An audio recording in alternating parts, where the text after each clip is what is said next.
everybody, and welcome to the Total Soccer Show. My name is Taylor Rockwell, and it's Tuesday, which means it's time to do some MLS updating. Here with me to do just that is a man who knows that one more signing and Inter Miami will finally be able to win every single game 6-0 this season. It's Joe Lowry. Joe, they're doing some work, that Inter Miami team. That they are, yeah, and there's not just going to be one more signing either, and I'll leave that there. All right, he'll leave that there, a tease, if you will. Rounding out the crew, Jeff Reuter, Jeffinho himself, a man who knows that Luca De La Torre and Chucky Lozano do not a San Diego make anymore.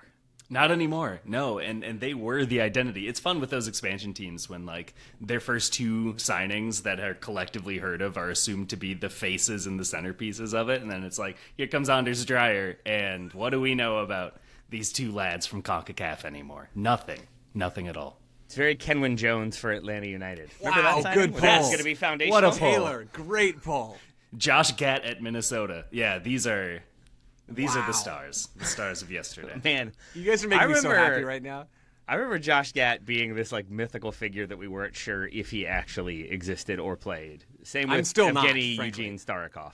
Yeah. Yes. Okay, Yes. that last one you made up for sure, though, right?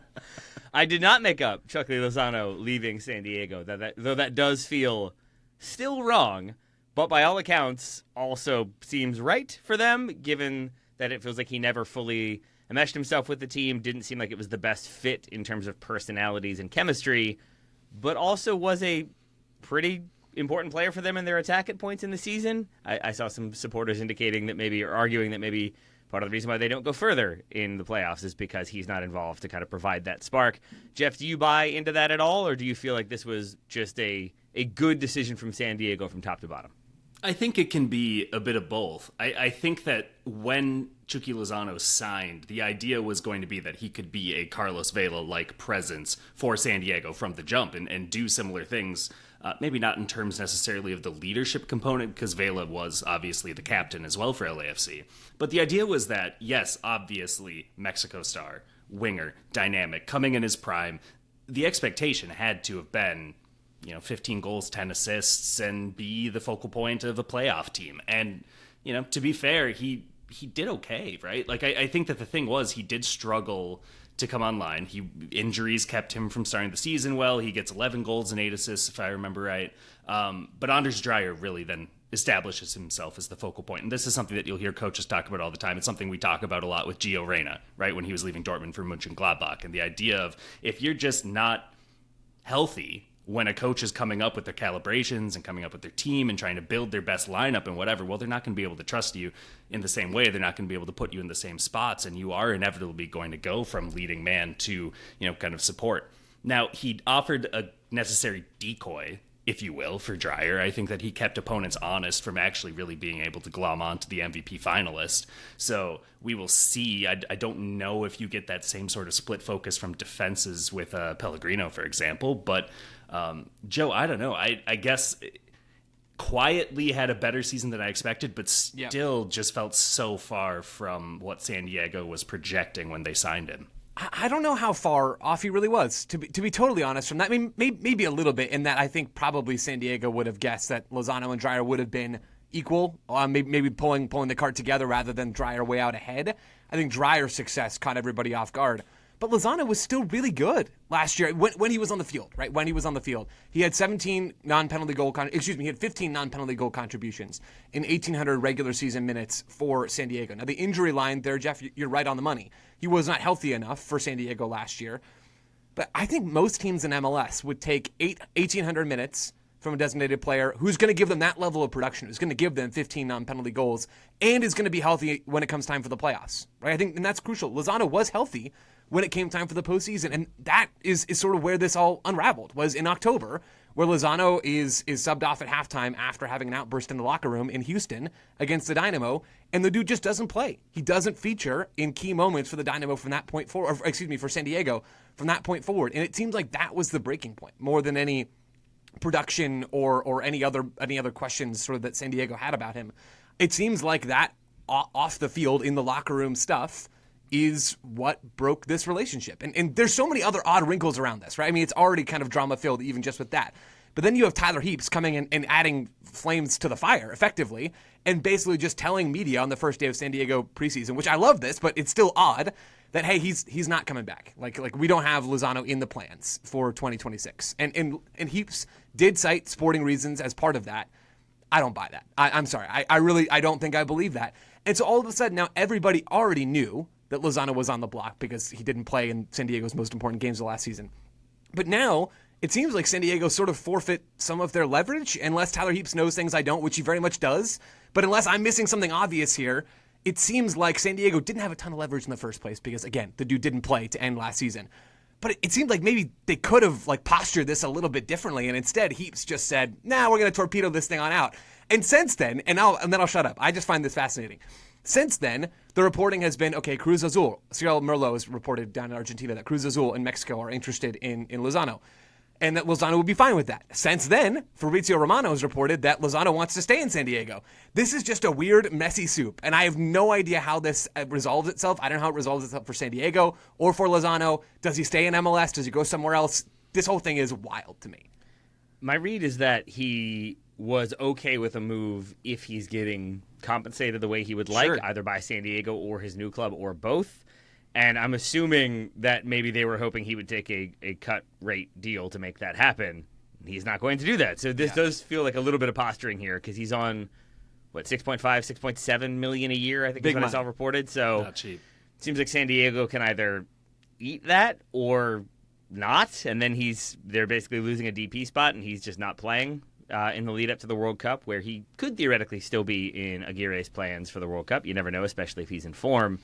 It just seems like it's going to get a little bit stickier, a little bit trickier before we get any more clarity, because he doesn't really have that big of an incentive to move if he's getting paid millions and millions of dollars to hang out in San Diego weather. He's had such a strange career, especially over the last 6 years or so, since he left PSV the first time for Napoli. And at the time, Carlo Ancelotti is the head coach. He is still in his kind of, post-Everton, pre-Real Madrid 2.0 glow-up sort of phase. So he's kind of mercurial. He's not the same sort of Carlo that everyone sort of esteems him these days again, right? He had kind of fallen off a bit. He's a record signing, Lozano, for the club, for Napoli, for a Mexican international, and for a PSV player. I think they're record outbound. So a ton of expectation that he was then going to kick on, become the best player in CONCACAF, better than Davies, better than Pulisic, that he was going to be the face of Mexico for the next generation. And since he's just been sort of in and out of El Tri, I think that 12 caps, if I remember my research right, since the start of 2023, so kind of rotational in all phases, injured a fair amount. I think that the question now is, he is 30, what does he want for the next chapter of his career? And is it going to come too late at this point, being able to get his career back on track for the 26 World Cup? Is he going to still factor in for that roster? And if he doesn't, well, like you said, is this where we start to say, okay, where can I cash the biggest checks? And it's just not the progression that we expected.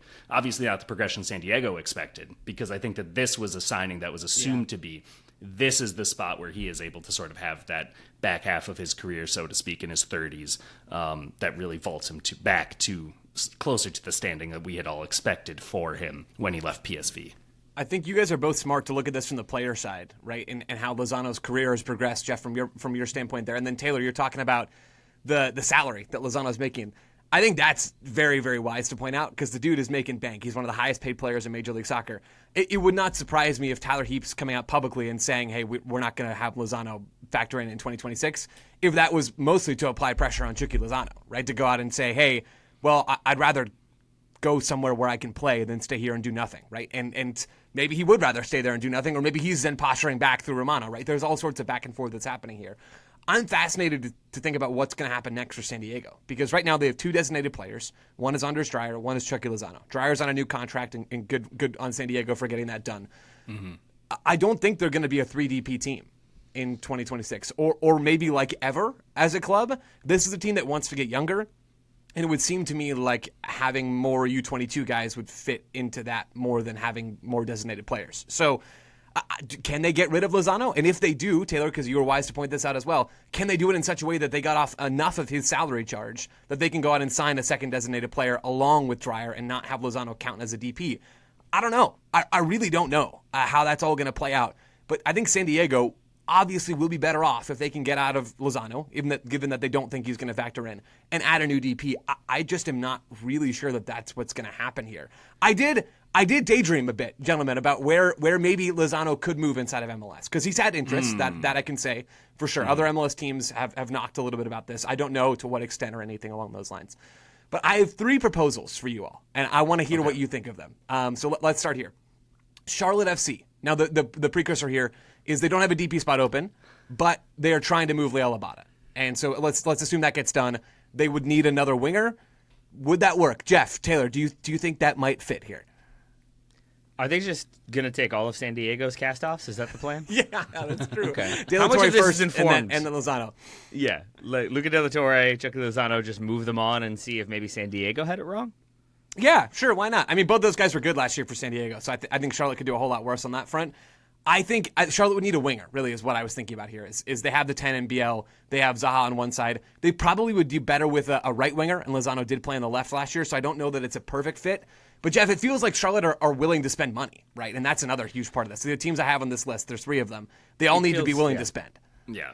And I was they going to need say, sorry, Jeff, I know you got thoughts. I just want to say, because I was just teasing it, it does feel like a thing that Tepper and Charlotte like to do or are willing to do, is kind of roll the dice, maybe spend a little bit of money, but bring in a player who might not fit, but is maybe going to generate interest, will put some butts in the seats, at least They've to big start, name hunted a lot, right? Like, they haven't hit on all of them. They wanted Royce, they didn't get him. They've got Zaha. They've tried for Elliott. Like, they've gone out.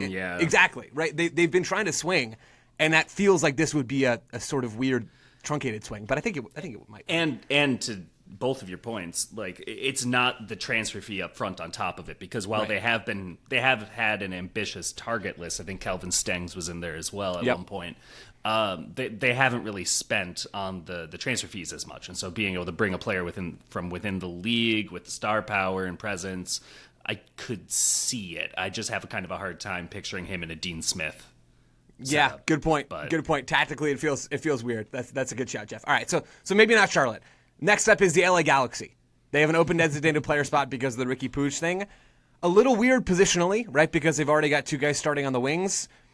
I don't know. Could they figure it out between those 3 guys? Maybe. It wouldn't totally shock me. Jeff, yay or nay on the Galaxy?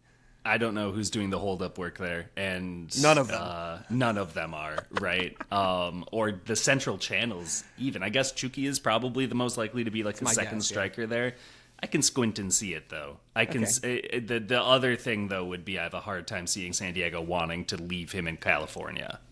Any of those teams. I just have a really tough time seeing them want to put him there.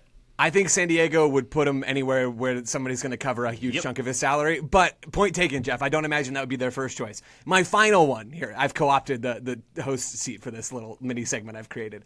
Orlando City. So we're going to talk about Luis Muriel going away, but they have an open DP spot. And I think left wing has been the biggest need in their attack for years now, basically for as long as Ivan Angulo has been playing on that side. It's a positional need. I feel like the profile sort of fits in some ways, and Lozano would fit right in on that left side. I like this one's probably my favorite one. It's my no favorite Texas too. teams, huh? No Texas team. Dallas would be the only one with an open DP spot, and it doesn't feel like going for Lozano after you just had the whole Lucho Acosta thing is probably the right move. Nah, double Play down. the hits. It's fine. Double down. Love it. All right, well, Orlando City it is. Solved it. You're welcome, everybody. Joe, since you've taken over the host seat, to throw you back into the panelist seat where you belong, what have you made of what San Diego have been doing? Trying to get younger by signing Lewis Morgan and getting rid of Luca De La Torre and Chucky Lozano. They've made some other moves in there. Do you like what you're seeing? It feels fine. I don't think any of it is especially notable, to be honest. There's kind of 2 major buckets of San Diego signings, I'm realizing. One is Reclamation Project attackers, Lewis Morgan, Corey Baird, Amal Pellegrino. And the other is like, you could even maybe put Olaski in that other category. And the other is young, super young tweener type. And that could be a fullback. They have like a bajillion fullbacks. They signed Kieran Sargent from the Dynamo, who I really like, by the way. He crushed in USL last year. I think he's a really good pickup. They brought in Pedro Soma and David Vasquez last year. Soma's like a 6'8", and Vasquez is like a 10 winger type. They just go for these young tweeners. And so that's kind of been the offseason, is those kinds of players coming in for San Diego. I don't think we're going to see them make a ton of other moves. They've shored up their core. They've given contract extensions to Varis, to Dreyer, to Sverskov, maybe another couple people I'm missing in there. I don't think so, though. And they're probably going to rock with something close to this. My big question for San Diego is, are they going to get out of Lozano so that they can add another piece, or is this going to go a different way for them? I think that is the thing that will probably define this offseason more than anything else. But even if they don't get that last piece, I still think they're going to be a really good team next year. All right, there we have it. Congratulations, San Diego. Joe is on board. We're going to take a break. We're going to come back and talk about a few more teams making some moves in the offseason. Back soon. Welcome back to the Total Soccer Show, everybody. We hope you never left, and we hope you're prepared for some Jeff Ruder trivia, because he posed a question in the break that Joe said, save it for the show. And now here's the show, so now here's Jeff. And I have saved it for this segment. Why are we all talking like this? Perd I'll do Haffey it, has too. taken over the show now. Yes, we are in the presence of, like, we have the potential for something wonderful to happen here. Lewis Morgan, of course, is now with San Diego. He won MLS Comeback Player of the Year in 2024, of course, was so vital for the New York Red Bulls in their run to MLS Cup. Played 3 games last year, hurt again. So he is an obvious front runner now. If he really hits the ground running, does some thankless stuff off the ball, frees up some space for Anders Dreyer, gets some good goals and assists, to become the 3rd player to win the MLS Comeback Player of the Year twice, which is a tough award to win twice, because it means you have to suffer 2 pretty notable setbacks in your career and come back from them. It has happened twice. Once it happened for a player in 2002 and 2005. Oh, I'm out. That is Chris Klein, an MLS Wow. name that you can think of for The other actor, reasons. right? Chris Klein, not That's the right. failed GM. Yeah, he but acted the like actor from American Pie. a front office executive. Yeah. That's right. That's exactly right. The second one, you have a much better chance of getting. 2007 with the Kansas City Wizards, 2012 with the Seattle Sounders, ex-U.S. men's national team. Wow. Forward line. Taylor, you've got to clutch up here. This is too old for me. 2012 US Sounders forward, is your best it's clue. not Josie, Right. because Josie, I don't Never think played he in ever Kansas won it. City. Oh, Doy, right, yeah. Okay. Kansas City. Did Eddie Johnson play in Kansas City? Eddie Johnson sure Oh, well did play done, for Taylor. Kansas City. Congratulations, Taylor. Eddie Team Johnson. player. Twice. Wow. Man, nobody could head a ball off a bar like Eddie Johnson. And he came back from it. Yeah, he did. And he Twice. came back from it and proved him wrong. I mean, Twice. he is such like a good player to have won that. Like, this feels like something that he would, like, understandably, I would be very proud to win this award twice, is what I'm trying to say. Like, I think that this is the badge of honor sort of award in that sense. The funny thing is, David Beckham had won it the year before, and I'm trying to remember what he came back from in 2011. Is it Achilles? It was either that or tabloid drama. Who's to say? One or the other. Well, he the can win it tabloid's again in the then. elbow, right? Yeah. The tabloid's in the left elbow, I think. I think that's when he tears his Achilles and misses the World Cup with England, but is there on the Oh, bench in a that's suit, right. Doing a lot of managerial work as they drew the United States and looked really poor overall. That would be my guess. If Luis Muriel comes back from being sold and plays really well and then leaves and comes back, he could do it. You never know. But it seems like it's less likely. It seems more likely that he will depart Orlando, because he has departed Orlando, going back to Colombia.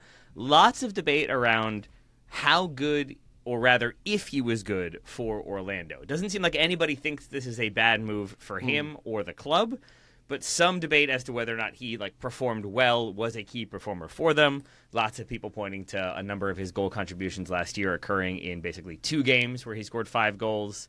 However, I think that still makes 7 goals and 9 assists in the league, even if you remove some of those games. So still feels like scored some goals, maybe not what we fully expected when he first moved from Atalanta.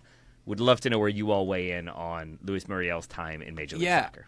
I don't know about Jeff. I loved watching Luis Muriel in MLS. The problem was we didn't get to watch him enough. The dude started 39 of 68 potential regular season games for Orlando City after they brought him in as a DP ahead of 2024. It's just not enough. Perea didn't trust him the first year, and then they sort of had what sounded like an Ache in Houston style, like heart-to-heart over the offseason, where if you remember in Houston, Hector Herrera was no good in his first time. First exposure to MLS, and then he and Ben Olsen, I guess, had some sort of man chat of some sort, and then he was awesome for them. Now he's back, so that's cool. Maybe Muriel's going to do it too. But Muriel was really good for flashes of last season on the ball, and it seemed like he was trying a little bit harder defensively. He just couldn't stay in the lineup and is not fit enough and wasn't motivated enough, it doesn't sound like, to be a regular presence for this team. And I don't think you can afford that. Like I just talked in the last segment about Lozano and how productive he was in about 1,800 minutes. And now I think I would probably take that on an MLS team if he can be healthy at the right times. Muriel is like a level below that in terms of availability and reliability in this league, and wasn't as reliably productive either. So a really effective on-ball player, I think, did a lot of things that helped this Orlando attack, but there is absolutely potential for them to upgrade, whether that is at the 9, whether that is on the wing. It's probably going to be one of those spots. I would guess it would be the 9 if I really did have to guess, even though I think the left wing would be a bit more effective for them. There's definitely room for them to upgrade here. So I think, Jeff, to me, this feels like it's absolutely the right thing for Orlando to be doing. Yeah, and especially when you factor in the fact that, in April he'll turn 35, right? And I think that when you look at Orlando, if one of your best players is 35, this should be a year you're contending for a title, right? Just pure and simple. Like, that's just kind of squad evolution where you are at with using your DP slots. And I don't think Orlando is in that conversation anymore, right? I think that 24 was sort of the peak of this sort of, I guess we'll call it the first iteration of Oscar Pereira and the sporting staff that they had. And now they're sort of in a turnover process. And it makes sense to get a lot younger. When you look at Muriel, he was really good in build-up. He was one of the best forwards in Major League Striker last year in ball progression, 97th percent in terms of progressive passes played while playing as a forward, 96th in progressive carries. So he's really good at getting the ball up there. I think that he was just more used to, at Atalanta, having more teammates in proximity, just with the nature of that game model that they had under Gasparini, to just, play simple balls over and get those assists and get some goals and just kind of tap in goals, team finish, that sort of thing. And he wasn't getting that sort of support for much of his time in Orlando. And he wasn't a natural finisher himself. He wasn't someone who was going to necessarily be progressing the ball to finish his own chances, right? And then get past the defender with that head of steam thereafter. So it left me wanting a bit more, but I think did a lot better, like you said, in that second year. And that man chat that he must have had was absolutely vital, I would say. And so if we can release the transcripts of that, I think that there are a lot of teams that would be very interested in getting more out of their older designated players. I agree. Ben Olsen really needs to give us the receipts on how all this works. Ben Olsen is a guy that I wouldn't want to be called into his office when he's disappointed in me. Like maybe that's the key. Maybe Oscar Pereira is the same. I think Orlando are a really interesting team to watch right now. Like around MLS, there's a lot of teams that are basically done, right, with their offseason because they just don't have a lot of cap flexibility, or they're just going to hold off until the summer. Chicago are a good example, where they've made a lot of moves already this offseason. We kind of have a good idea of what they're going to look like to start the season.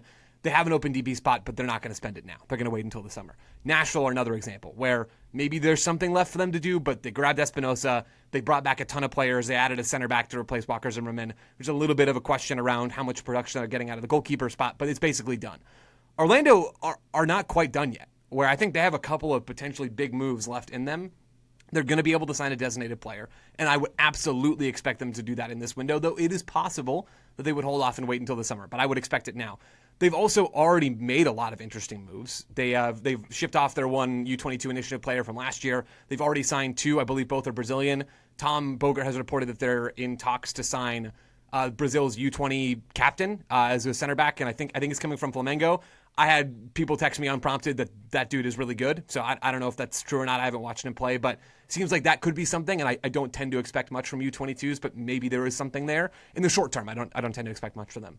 And then they've already reshuffled a bit in the midfield. With Cesar Araujo gone, they've brought in Brian Ojeda. They moved on from Dagger Dan Thorhalsen. They moved on from the legend, the goalkeeper himself, Rodrigo Schlegel. They've done a lot of stuff, but it still feels like there's a couple of moves left in the chamber for Orlando. And in the Eastern Conference right now, where I kind of think it's Miami 1, Nashville 2, question mark after that, right? I mean, given where some of these other teams landed last year, I think Orlando have a chance, along with maybe Charlotte and maybe a couple other teams that aren't top of mind right now, to really surge up the East if they nail the last 2 months or so of this transfer window.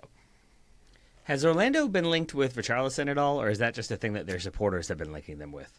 I believe that was real. I believe that. I mean, I don't know to what degree that was real, but I believe there were some legitimate reports about that at the very least.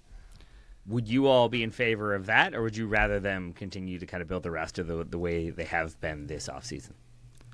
Jeff Look, probably I mean, has more he's- insight here than me. Yeah. Yeah, and he picked up a hamstring injury, so January would be less likely than summer, you would imagine. But I think that he has that sort of... I mean, look, he's an enigma, right? And I think that his personality and you could see it going either he loves life in Orlando, he loves being in the league with Lionel Messi in it, he sees this as a major step for him and his brand or whatever on the back of the 2026 World Cup coming stateside. I can absolutely talk myself into Richarlison actually doing very well, specifically in Orlando. I can also see a fall off, potentially, right? And I think that he hasn't been the most consistent scorer since leaving Everton. So I think that there would be some fans of Brazil and Tottenham who would be a little nervous to see him go onto an MLS squad, but that it's the kind of profile player I would actually be excited to see come to Major League Soccer before 30.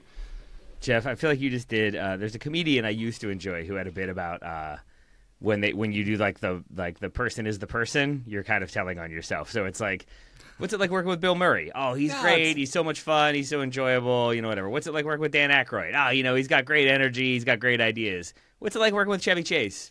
Chevy's Chevy. Like, that is all what you're saying right away, what you feel about them without actually having to say it. And I feel like, I think he has that, he's an enigma, is a good way of kind of reframing that one for Richarlison. So I enjoyed that one.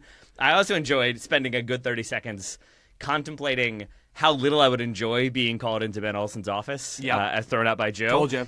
Because he'd be like disarmingly nice and then like talking about a painting that he's doing and then sort of just throw right back to you with like, so what's your problem, man?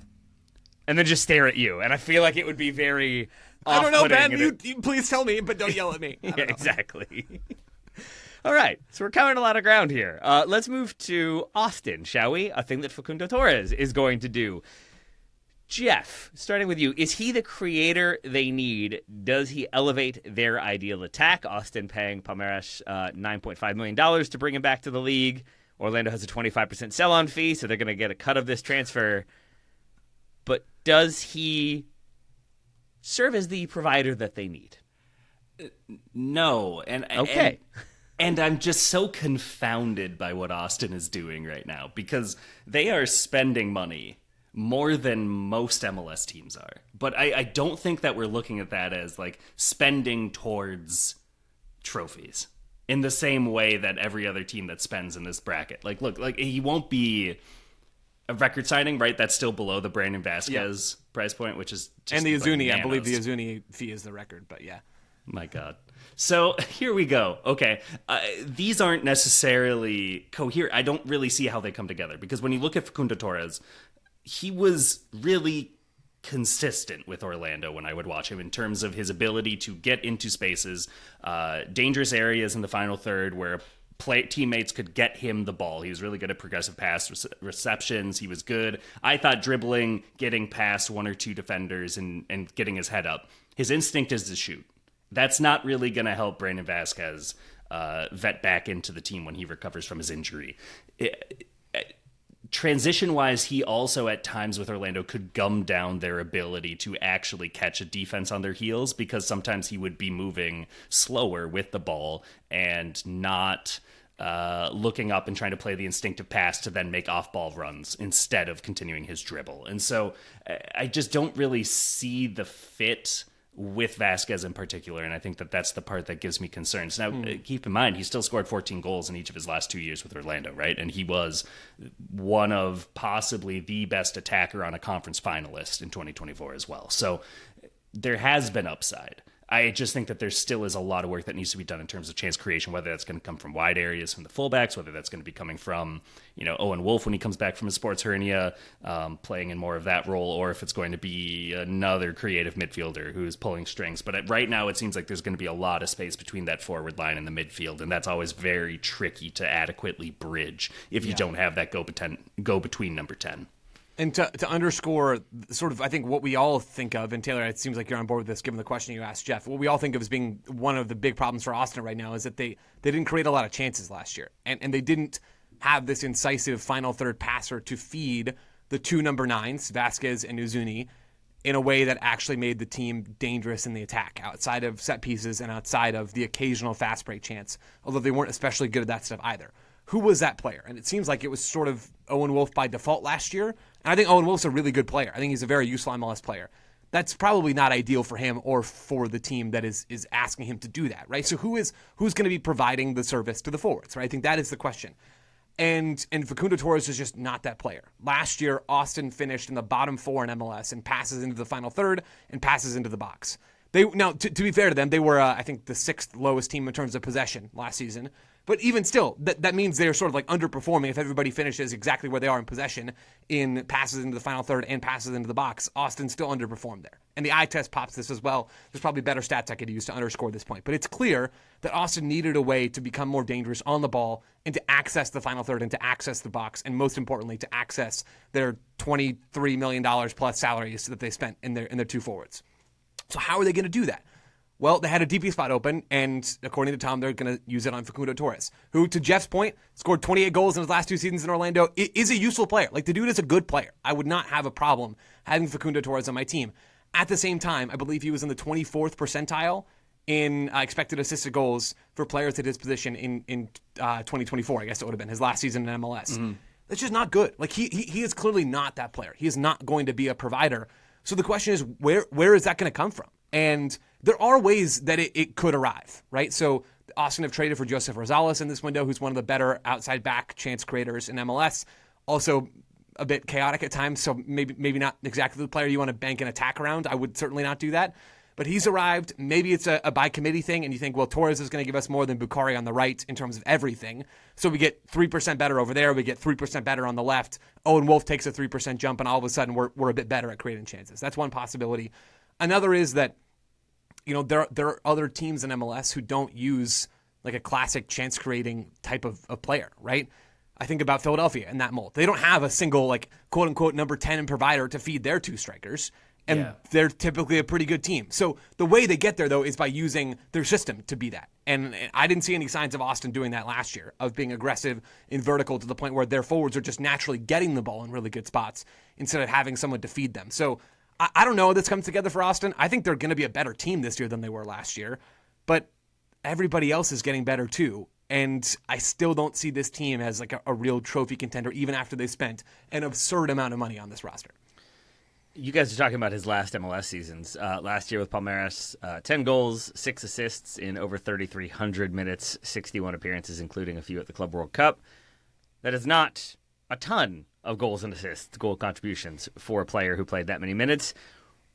Like, what do you all think is the reason they have done this then? Like, why do this if he doesn't solve an area of need, if he doesn't make them obviously better in obvious ways? What would be, you think, the way Austin decided to make this happen, aside from let's spend that money? I don't have anything kind to say, so I think you should talk.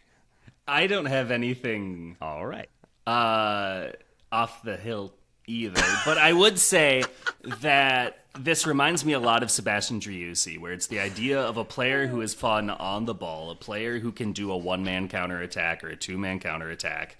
And by the end of his tenure, Driussi really struggled in Austin because the team around him didn't really know how to fit in, or it didn't look like he trusted his teammates anymore, right? And so maybe the idea is do some of that, have some of that sort of progressive mentality in a player who can finish their own chances, even if they're dribbling from within their own half all the way upfield. But then that again, like, what's the point of spending as much on your 2 strikers as they have, right? The other thing, I suppose, would have to be marketing potential if he makes the Uruguay squad.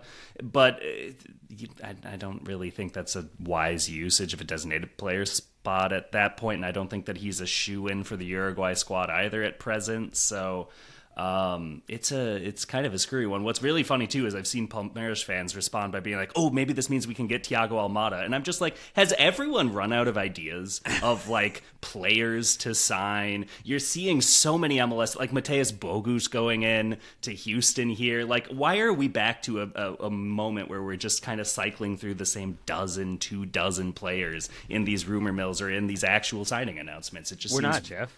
We're into the cycle of signing the idea of a player.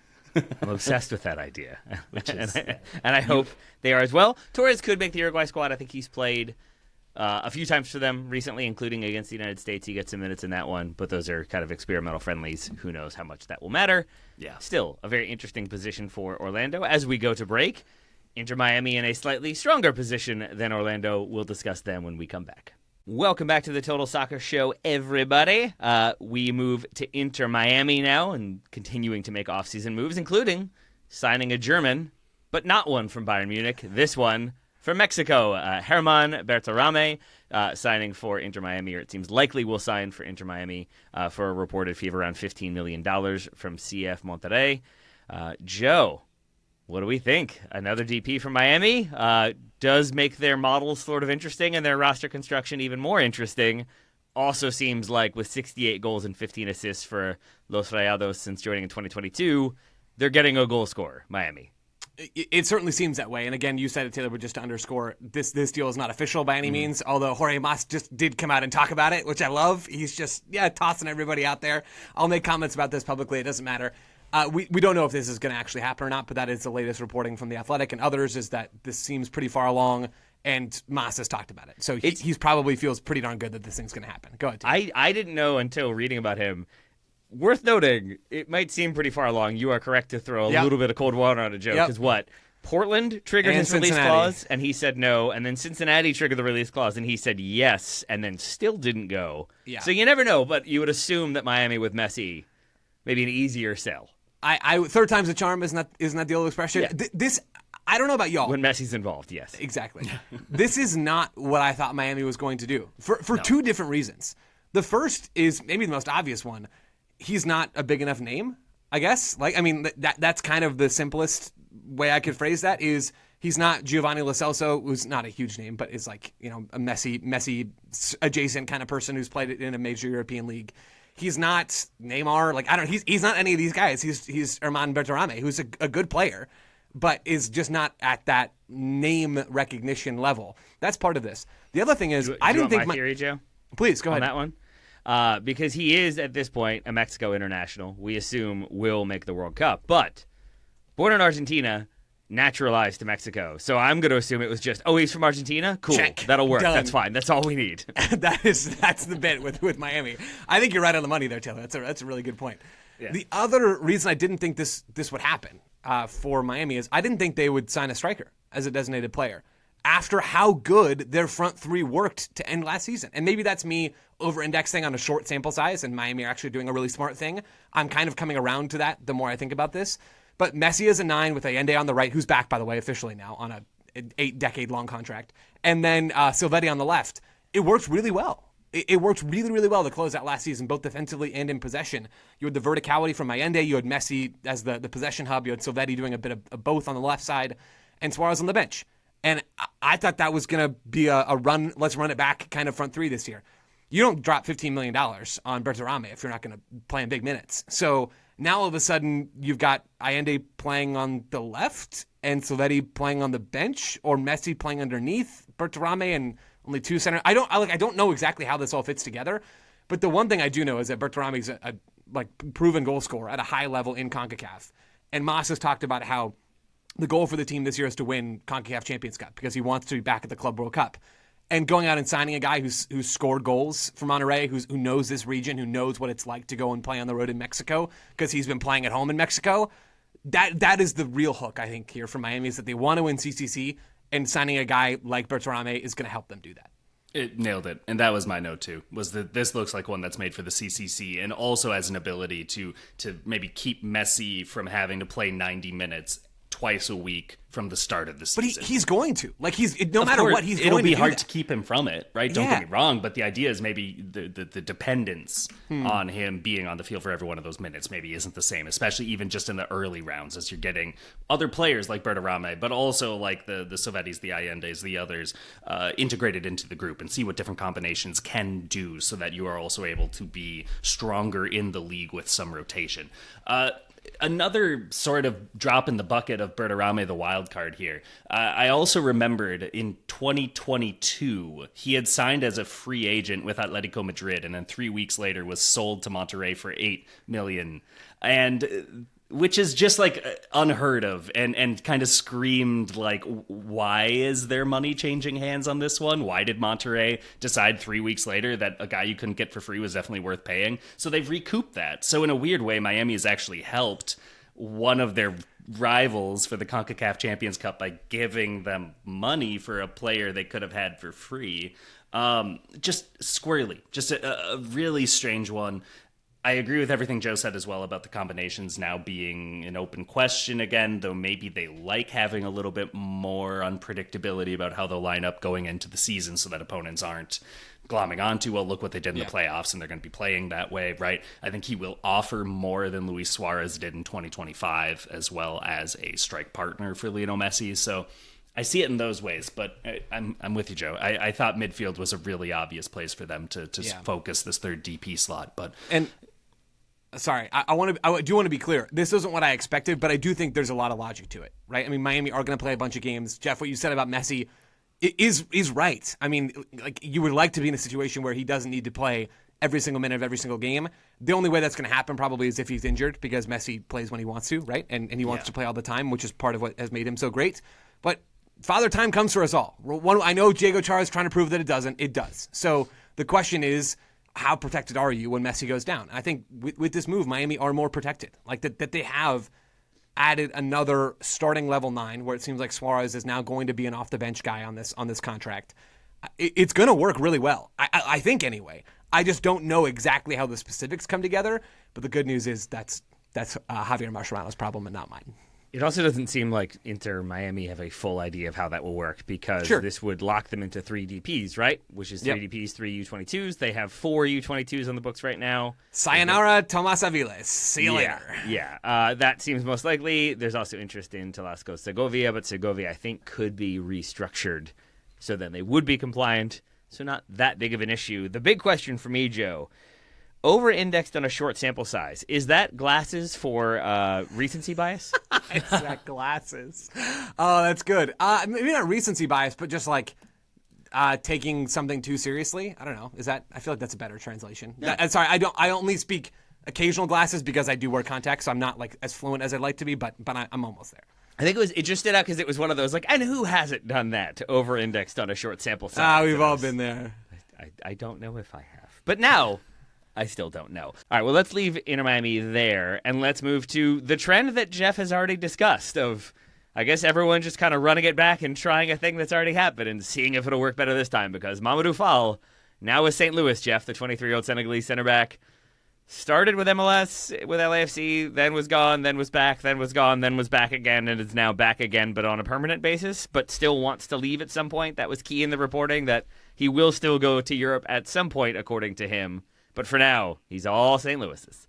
Yeah, and just it kind of didn't find a place to stick in Spain. And granted, these attempts were all made with Villarreal and Barcelona, right? So there are other teams in Spain that I've heard of that he could try against. So yes, there are options. There are a couple, yeah. But I think right now the question is, where is he at this point of his career right now? Because St. Louis does need defensive starters. They do need players who can come in and be dependable 28-plus starts in the league and then the cups and everything players. They just didn't have a lot of guys like that they could lean on last year, and that was one of their pitfalls.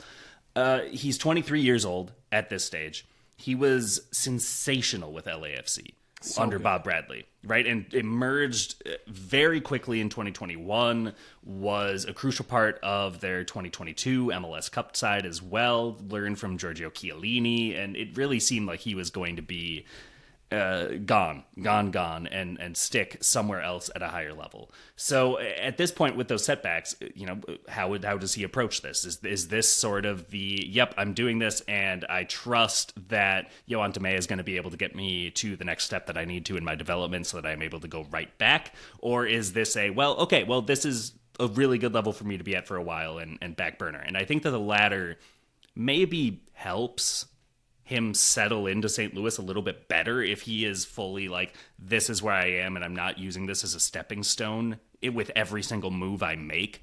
But certain players with those ambitions, right? Like it just gets kind of tricky to prioritize the immediate before what comes next for them, because he is obviously such an ambitious player. And the ceiling is there, Joe. It's just a matter of, with so many backs and forths and inconsistent playing time, and frankly playing at a lower level probably when he has gotten most of these minutes, like how do we even begin to project where he is at this point? Yeah, it's hard. I mean, I think St. Louis are probably hoping that he hasn't gone backwards since he was with LAFC, because what you said, I 100% agree with. When he was with LAFC, he was amazing. Like, he had not broken in to become a full-time starter for them, but I wrote for The Athletic at the time. Shout out those of us that have written for The Athletic in the past. I wrote about him, like, he could go on to become one of the best defenders to have ever played in MLS, and sort of the implication of that was he could go on and become a Champions League sort of level defender. And we'd be like, oh, yeah, remember that guy played in MLS. Like, he's one of the best to have ever set foot in this league. And that hasn't panned out for him at that moment. So I don't think it's off the table that Fall is, at minimum, a really, really good MLS center back. And I think, actually, I would probably default to thinking he's going to be, because I'm just that much of a believer in his talent. The dude is an elite on-ball presence, and I would imagine that Dame is going to make St. Louis into more of a possession-y sort of team. After he spent time under Will Fernandez with the Columbus Crew, of course, he'll have his own ideas as well. But I think we're going to see more of that influence in St. Louis now than we ever have before in the club's existence. And I think Fall is going to be a big part of that, as is the other Fall that St. Louis have, because they have two center backs named Fall. One is Falou Fall, who they brought in last year on a U22 initiative deal. That's right. Who kind of plays like Mamadou Fall in a lot of ways. Like, both are sort of rangy ball players. Both probably need sharper defensive instincts. So I don't know that they're going to play together.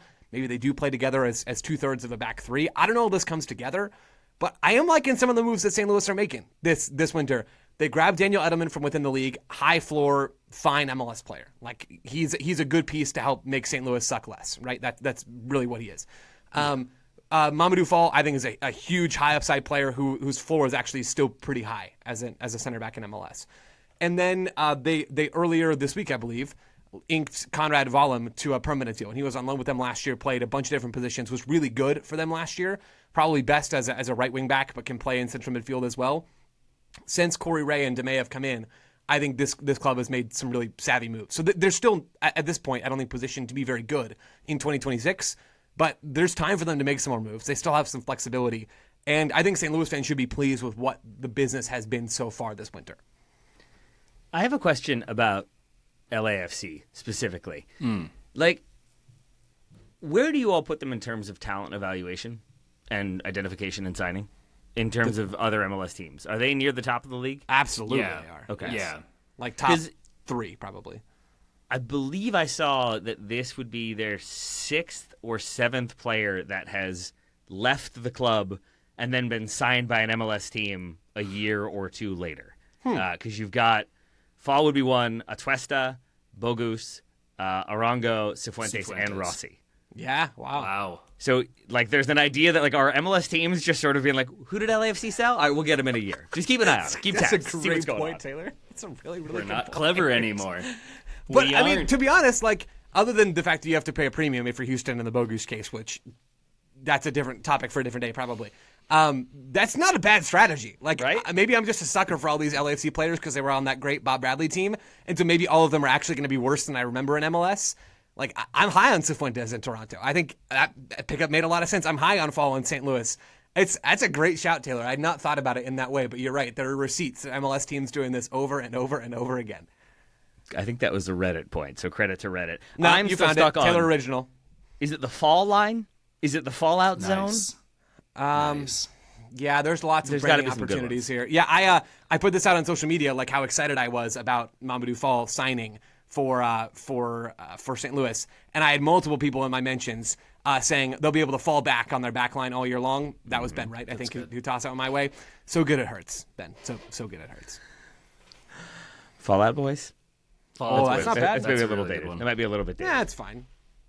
All right. I mean, but overall, do you all like this move then for St. Louis? I love it. Okay. Generally, yeah. Yeah, I think that there's a really low risk, high reward on this Agreed. one. I think it's a really smart pickup. I think it's low risk. I think the reward is exceedingly high. Like, really, really, really, really high. All right. Do we have any other teams that we would like to discuss? We've gone long on a few. We could go short on a couple other ones if there's anybody that you all feel like we haven't spent enough time with. We have sort of kicked Luca De La Torre to Charlotte once again, but we mentioned that briefly, so that's fine, right? I'm taking it off the dock. Luca De La Torre has signed with Charlotte FC. That happened a long time ago, and we've just never been able to fit it into one of these shows. I think Charlotte are, like I said earlier, I think they're probably just looking for that DP, and maybe they've got room for one other move. But I think De La Torre is going to play real minutes for them this year, unless Dean Smith decides that he just doesn't like how he plays, which is possible. But I think De La Torre is in line to be a starter for them in the double pivot. I think he's a really useful pickup for them in that they need ball progression. Like, they need players who can do more than just win tackles. And De La Torre doesn't win a lot of tackles, and he does do a lot of ball progression. So I think he could be a very complimentary fit for them. Maybe there's like one or two other things still going on beyond the DP, but I think the DP search and Abada's move out is the big thing to watch for Charlotte.